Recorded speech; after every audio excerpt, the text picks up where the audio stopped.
Bienvenido a la Escuela Apostólica y Profética Peña de Águilas. Estos videos que vamos a analizar la historia del pueblo de Israel están vinculados a mi libro Intifada. Puedes adquirir el libro en internet y también te puedes inscribir si quieres que tengan un valor curricular.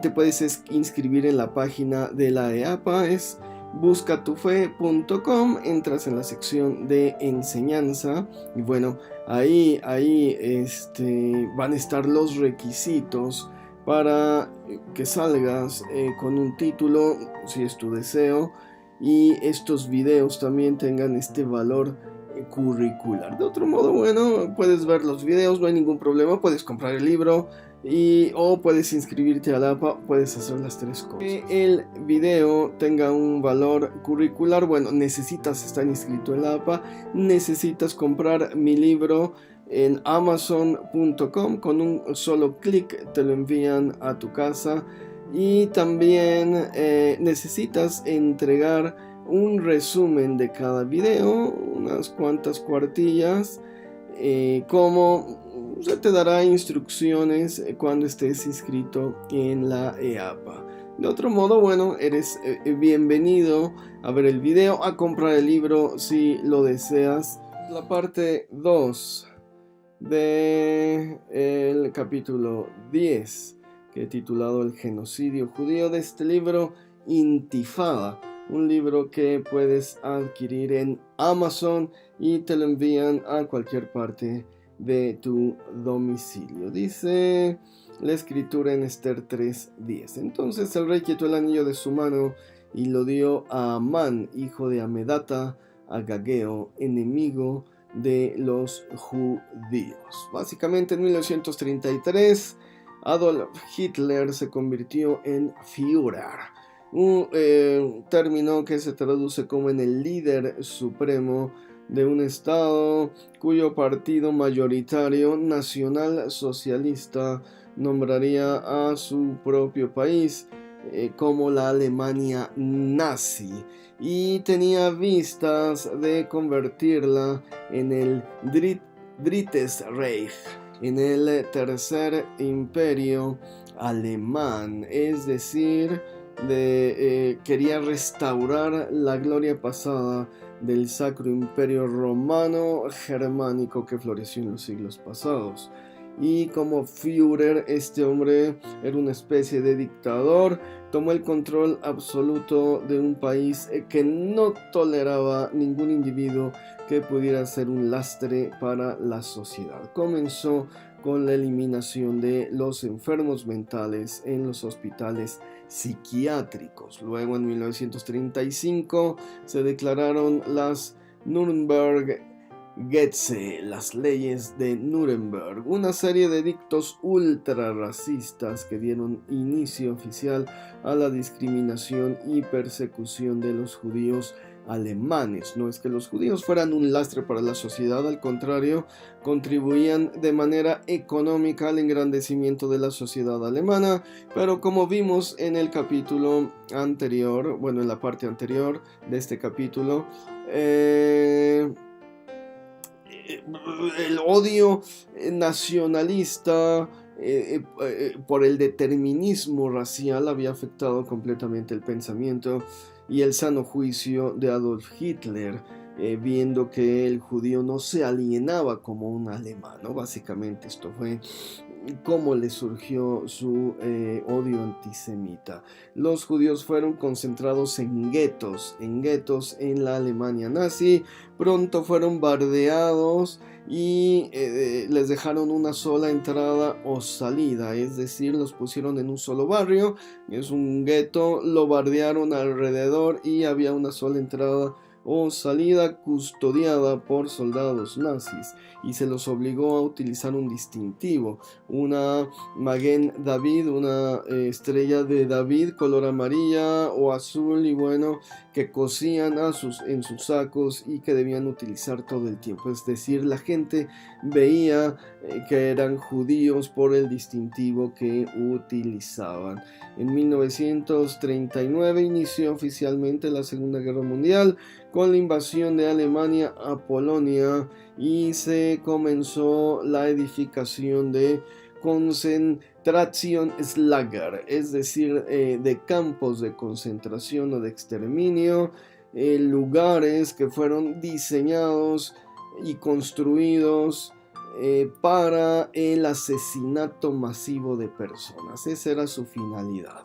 Este tipo de prisiones que apiñaban individuos aparecieron primero en Cuba a finales del siglo XIX y bueno, fueron retomadas por la Alemania nazi. Aquí los alemanes enviaban a los gitanos, a las prostitutas, a los homosexuales y a los judíos para ser exterminados. Llegaron a sumarse 39 campos al final de la Segunda Guerra Mundial, de los cuales, bueno, se recuerda a Auschwitz, Birkenau, Treblinka, Belzec y Dachau como los más sanguinarios. Tuve la oportunidad de visitar Polonia y bueno, quería yo ir a un campo de concentración, pero Dios mío, cuando conocí el gueto de Varsovia, sentí una tristeza tan grande en mi corazón, un vacío tan profundo,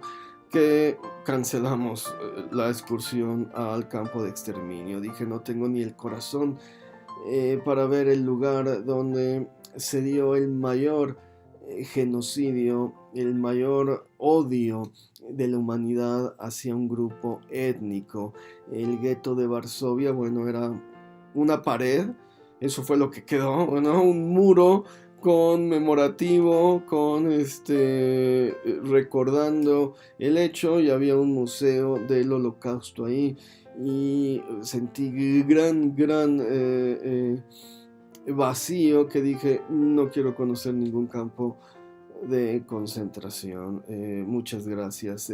Con el gueto tengo más que suficiente. En 1942 se redactó la solución final en alemán, Endlösung der Judenfrage, un decreto donde se decidió enviar a todos los judíos de la Europa conquistada por los nazis a estos campos de exterminio y se los comenzó a aniquilar de manera sistemática, sumando hasta 1000 muertes diarias. ¿Te imaginas? 1000 asesinatos diarios en estos campos de concentración. Básicamente la forma de deportación se basó en un sistema ferroviario. Se hacía subir a los judíos sin distinción de género o de edad en condiciones de hacinamiento, donde era imposible sentarse o realizar cualquier otro movimiento, y se los enviaba a alguno de los 39 campos de concentración, el que estuviera más cercano del lugar donde se transportaba a los judíos. Algunas personas, ya cuando llegaba el tren, habían fallecido dentro del mismo tren por asfixia. Los ancianos, los niños, la gente débil. Escuché, bueno, llegado a su destino, los testimonios dicen que los bebés y los niños eran tomados y de manera sistemática los soldados nazis los azotaban contra los mismos vagones con el cráneo, y ahí mismo morían. Los azotaban con la cabeza contra el vagón, y allí mismo morían. Y bueno, los adultos eran enviados a revisión, se les extraían las piezas dentales que estuvieran hechas de oro, los trabajos forzados, las enfermedades. la desnutrición, el hacinamiento, se cobraron la vida de muchísimas personas. Los sobrevivientes con la carne pegada a los huesos fueron llevados de manera multitudinaria a las cámaras de gases. Se usaba este gas llamado Ciclón B, se los metía en este lugar apretujados y bueno, se abrían las válvulas y no se morían de manera automática. La farmacéutica Bayer fue la que proveyó de este gas. Era un líquido y bueno, parece que al contacto era un polvo y al contacto con el agua se hacía un gas y la gente moría de asfixia. No se morían inmediatamente, tardaban hasta media hora en morir. Se soltaban los esfínteres y las personas se envenenadas, asfixiadas por el aire. Cuando entraban a recogerlos a las cámaras de gases, parecía que buscaban cómo saltar por encima de los demás para respirar un poco más de aire. Fue algo terrible. Después se los sacaba y se los llevaba acá a hornos de cremación. Los datos muestran o datan la muerte de 6 millones de personas con nombre y apellido, pero se cree que que mataron 12 millones porque los nazis borraban todas las estadísticas. En el verano del 2000 fue una anciana rumana de nombre Lea Kaufman a la Universidad Hebrea para contarnos su testimonio de primera mano, cómo ella estuvo en un campo de concentración. Antes de comenzar su conferencia nos dijo: ustedes son la última generación que escucha de boca de primera mano este testimonio. No se les olvide, por favor, y cuéntenlo para que la humanidad sepa que sí hubo un holocausto, que sí hubo un aniquilamiento de 12 millones de judíos y bueno, que yo sobreviví, decía Lea Kaufman, para que la humanidad sepa lo que sucedió y reflexione y jamás vuelva a pasar algo similar, para que aprendiéramos tolerancia unos con otros y bueno, y amáramos a nuestro prójimo tal como nos lo mandó el Señor. Y bueno, su historia comenzaba, decía que los nazis habían irrumpido en su casa, llevaban otros prisioneros y que los formaron, a los hombres, a los adultos,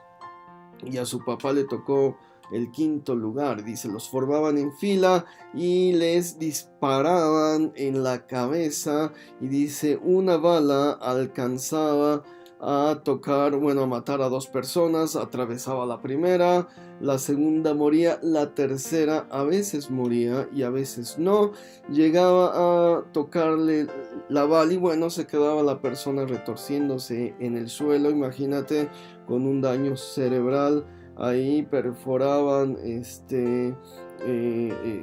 cráneo y no morir inmediatamente.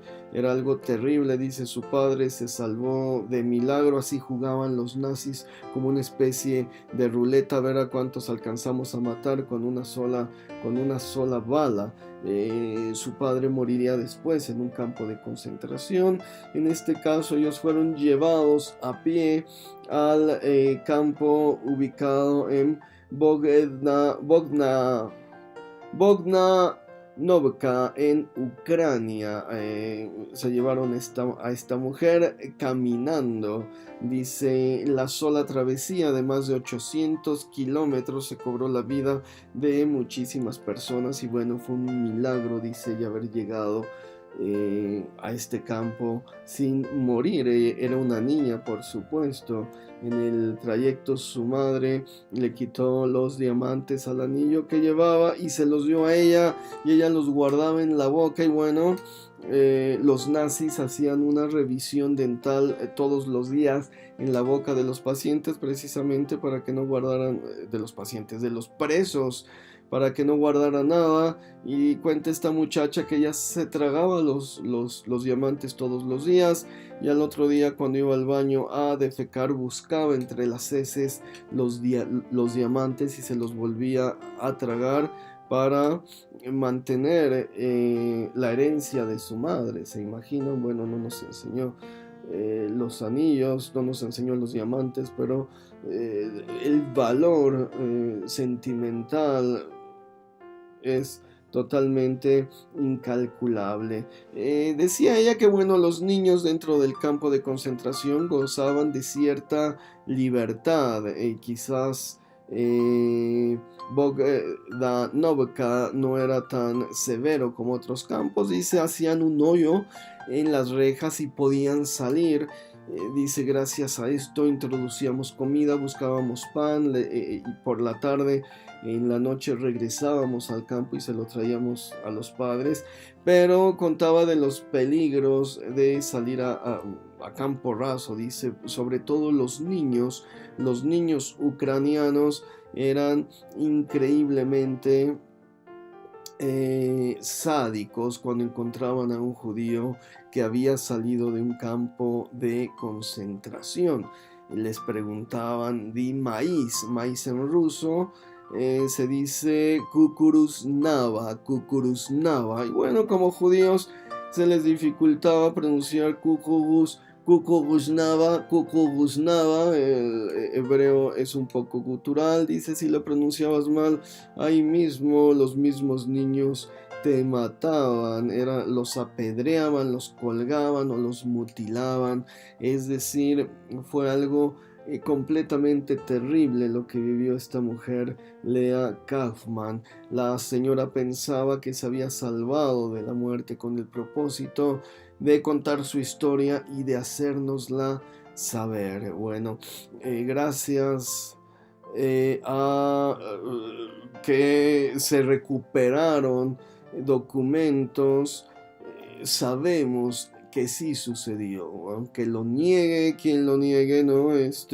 Fue una matanza terrible. Hemos dicho que comenzó en la mente enferma del Führer por la mala interpretación de las ideas evolucionistas de Charles Darwin, con el ultranacionalismo en boga que se estaba gestando en Alemania. Entonces, bueno, es una historia muy triste, la historia del Holocausto, la historia del antisemitismo. Vamos a ver en la siguiente parte cómo desencadena, cómo termina esta historia. Presento los libros que he escrito: la Biblia diacrónica con hebraísmos, una historia lineal donde se presentan los hechos de manera cronológica con hebraísmos que nos ayudarán a comprender la profundidad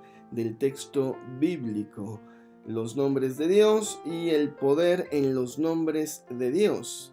El primero, una compilación de 1000 nombres de Dios, de más de 1000 nombres de Dios, su traducción al español, su transliteración, su pronunciación más adecuada.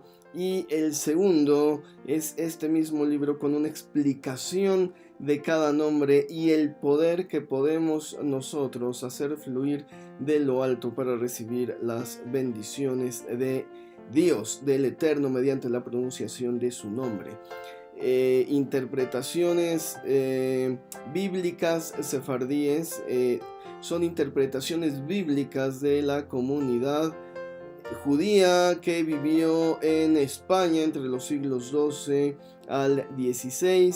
Y finalmente toda la serie de mis libros sobre el Talmud, ya vamos hasta el número 7, que son interpretaciones bíblicas de principios de siglo de los rabinos contemporáneos a Jesucristo, todo esto visto a la luz del Nuevo Testamento para entender nuestro cristianismo desde una matriz judía. Todos los libros los puedes adquirir en Amazon, en Editorial AMI aquí en México, en Amazon de manera internacional. Los envían a cualquier parte del mundo directamente a tu casa. Espero que estos textos sean de beneficio para tu crecimiento espiritual, académico, para que dejen algo, un legado en tu vida. Aquí están, te los presento.